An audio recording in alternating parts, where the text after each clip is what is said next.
talking about replacement theory. There's no big grand conspiracy. This is a country who's been enriched by immigrants from all quarters of the world. There's no, in the problem. It's shameful for you to accuse me of that, given my family. It's shameful for you to accuse me of that. My turn, pal. My turn. Oh, buddy. Congressman Tim Ryan, a Democrat, absolutely pummeled JD Vance at another debate, by the way, for Ohio's Senate seat. Now, it was a joy to watch, mostly because it's so rare to see Democratic candidates debate so aggressively. And Tim Ryan showed just how aggressive he's willing to be during the first debate, which we covered about a week ago.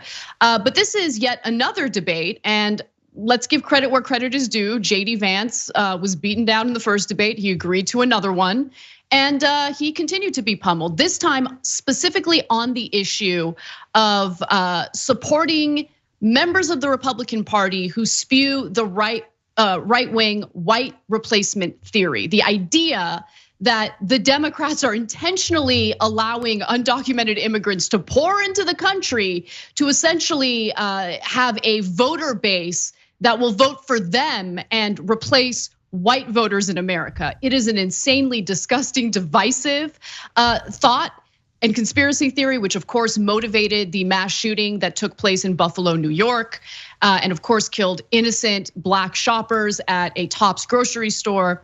And so Tim Ryan called out JD Vance for, rubbing shoulders with individuals like that, and JD Vance didn't like it. So let's watch.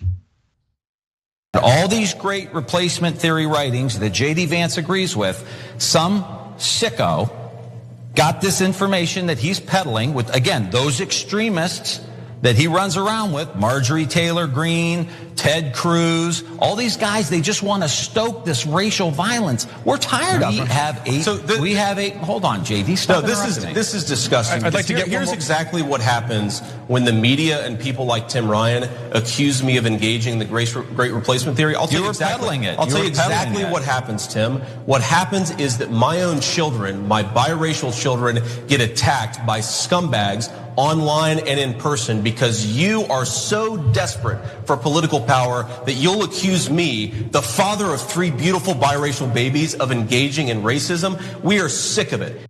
I'm not racist. Some of my best children are biracial. I mean, the use of his children as political props when it's convenient for him on a debate stage is pretty gross. And to be quite frank, I was completely unaware that he had biracial children because he never talks about it. He doesn't take the mantle of wanting to fight against, discriminatory practices against people of color, certainly against people who are biracial. And of course, this made me want to look into who his wife is. Does he have biracial children? I mean, JD Vance has been caught lying so many times that you got to confirm what he's saying. And it turns out, yes, he is married to an Indian American woman whom he met at Yale. And she is currently working as a lawyer, civil litigation to be specific. She actually used to be a United States Supreme Court law clerk for Justice John Roberts between 2017 and 2018. And she previously worked for Brett Kavanaugh, so classy employers there. Glad that she's had some personal experiences with Brett Kavanaugh. But nonetheless, they do have 3 kids together. And it's important to know how his wife is actually very successful in her career, because while he's got a wife who's bringing in that dough, bringing in that income to their dual income household, what JD Vance is promoting on Twitter is something completely different. I'll give you one example. If your worldview tells you that it's bad for women to become mothers, but liberating for them to work 90 hours a week in a cubicle at the New York Times or Goldman Sachs, you've been had. Going along with this right-wing talking point about how, women need to forego having a career. It's not gonna make them happy or fulfilled because the men tell you so. And so stay home and raise the children. In the meantime, obviously, they have incredibly successful wives. In this case, an Indian American woman who is working in civil litigation as a lawyer. So what's Tim Ryan referring to? First of all, JD Vance put out an ad among many other statements that he made, where he said, he starts the ad with, "Do you hate Mexicans?" It sounds like he wants people to like, "Oh, you raise your hand, good, I'm your candidate then." And he goes on to talk about how basically they're replacing you and taking your jobs, etc. So and he's part of a very extreme right-wing group that sometimes is in favor of monarchy, i.e. dictatorship. He's as extreme as it gets.